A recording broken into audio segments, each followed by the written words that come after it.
बिहार से अहम खबर। कोरोना की रफ्तार को तेज होता देख बिहार में 15 मई तक नाइट कर्फ्यू का ऐलान कर दिया गया है। क्राइसिस मैनेजमेंट ग्रुप की मैराथन मीटिंग के बाद वज़ीर-ए-आला नीतीश कुमार ने यह ऐलान किया। इस दौरान वज़ीर-ए-आला नीतीश कुमार ने यह भी ऐलान किया कि जो लोग बाहर से वापस बिहार लौटना चाहते हैं वो जल्द वापस आ जाए। नीतीश ने दावा किया कि ना तो किसी चीज की कमी होगी, ना ही कोई परेशानी। रात्रि में 9 बजे से लेकर के सुबह 5 बजे तक नाइट कर्फ्यू लागू रहेगा।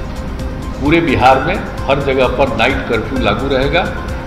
रात में 9 बजे से लेकर के सुबह के 5 बजे तक यह एक निर्णय हो गया है। सभी cinema hall, mall, club, gym, park एवं उद्यान को पूरी तरह से बंद कर दिया जाएगा। उसमें लोगों का आना जाना नहीं हो, ये सब बात अब यह तय कर दिया गया।